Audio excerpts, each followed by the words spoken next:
Joining me now, the filmmaker behind Stranger Fruit, Jason Pollock. Jason, good to have you here. Good evening to you. Hello. Hello. Hi, how are you? I'm great. I am simply stunned by that report. Simply stunned. All right, Beautiful job. Fake News 101. Hold on. I have a question for you, okay? Because to me, what are you proposing legally? It makes no difference whether a robbery happened or a trade for pot happened, or whether a bank got robbed or he was home doing his homework. What matters is what happens in the street when he and Officer Wilson encounter each other. So why have you focused so heavily on what happened in the convenience store? That's a very interesting way to phrase this, because I completely agree with you. And the reason we put out this convenience store tape now is so that people could get over it, because he didn't rob the store. And anyone that sees the exchange that takes place with a conscience, a heart, two minds, and is not a bigot pretty much understands what happened. Unfortunately, there's some people in America with so much bias inside of them that they just want to think that Michael Brown is a bad guy. But yes, let's talk about the physical evidence on Canfield. They think perhaps that Michael Brown is a bad guy because 40 FBI agents went to Ferguson to investigate this case at the behest of Eric Holder, who showed up almost immediately after it happened. I think it's fair to assume that they really believed that they were going to be able to indict Officer Wilson, that he had acted wrongly. No, I don't think that that's. I don't think that's absolutely not true. Not true. Don't just say that. No.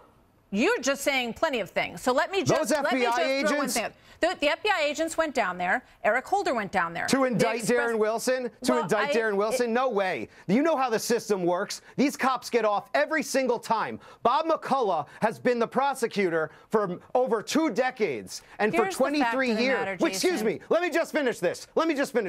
For 23 years, according to the Washington Post, there has not been a prosecution of a single police shooting in St. Louis County. So you believe, hold on, now it's my turn. Single one of them, none of them are indictable? It's my turn. You're suggesting that 40 FBI agents were all in cahoots. I'm suggesting the Department of Justice failed. that this person was not indicted.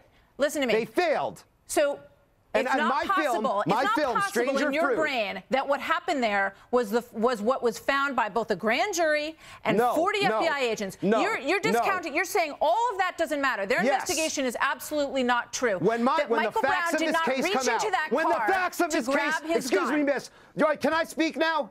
When the facts of this case come out in my film, Stranger Fruit, the real facts of this case, the facts of this case that Bob McCullough doesn't want us talking about, like the fact that Michael Brown was shot in the head and a bullet came out of his eye. Do you know how that would happen? When your head is down and there's a bullet in the ground. In their report, there's a bullet in the ground by Michael Brown's head. Now, how would a bullet go through here, out of his eye, and then get stuck in the ground? What I know is that there were 3 different forensic investigations that were done that showed that he was shot in the front. They failed him. Everyone in the country was told this narrative that he was shot in the back, that he had his hands up and said, "Don't shoot," which was all discounted by 40. You know how many black men are in jail right now for nothing? For nothing? Because the Department of Justice failed them? You know how many black men are in jail right now? Don't tell me because they closed the book on it. We're okay. My film will show the public the truth, ma'am. And if you want to know the truth, you should watch it. Yeah, okay. I don't know why you got so hung up on what happened, whether he was trading pot or trading or stealing something is completely irrelevant to the outcome of this case. Joining me now to respond to this is Bob McCullough, who you just heard mentioned. He's the St. Louis County prosecuting attorney, and I would imagine that he has a response to a very heated Jason Pollock. Good evening, sir. Good to have you here. What do you think? Well, good evening. I'm happy to be here. Well, he has his facts wrong, not shockingly. There was no bullet in the ground anywhere near Michael Brown. There are 3 separate medical examiners, including one hired by the Brown family, the Department of Defense, and the St. Louis County medical examiner all came to the same conclusion. He's making up facts as he goes along to push his film. You know, he's an amateur filmmaker, and he's just making things up to do that. You look at the entire. Is it true that no police officer has ever been prosecuted for shooting an unarmed person in Ferguson, Missouri? In Ferguson, yes. And in St. Louis County, I think is what you're asking with that. Over the years, there have been several shootings. All have been investigated. and none of them were indicted. Correct. So he's claiming that there were underhanded tactics, that things were hidden, that the story and the investigation that was done by 40 FBI agents, overseen by the Department of Justice and the grand jury, that they all were in cahoots with you to make sure that Darren Wilson was never indicted.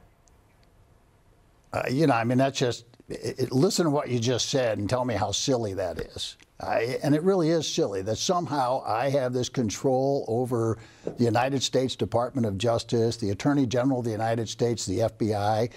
It's just nonsense. And this guy's trying to push his movie, which is made up, makes up the facts on it. You saw the entire surveillance video from all 4 angles, unedited. And he's trying to strike a deal with them. Is there any legal relevance to what happened in the, excuse me for interrupting, to what happened in the convenience store? No, I mean, it seems to me that the whole question begins in the street when these two, Darren Wilson and Michael Brown, confront each other, correct? Well, it begins there, but it relates back to the incident at the store at about noon on that day, because that plays into this, and that became relevant to what went on in the street. What happened at 1 o'clock that morning was both logically and legally irrelevant and immaterial, which is why it was never presented to the grand jury. That's not something I'd ever be able to use in a trial had there been any kind of an indictment coming out of this, so it's not going to be presented to the grand jury. It is documented. This isn't new information. It's documented in the police report. Right. The conversation the police had with the employees of the store, the fact that we issued a search warrant so they could get the surveillance video, that they looked at the surveillance video, examined it, documented that, described what's on that video in the police report, all of which was released November 24th, 2014. It's all been sitting there, open to the world, open to anybody who wants to look at it, including this fella. All right, Bob McCullough, thank you very much. Good to have you here tonight, sir. Oh, my pleasure. Anytime.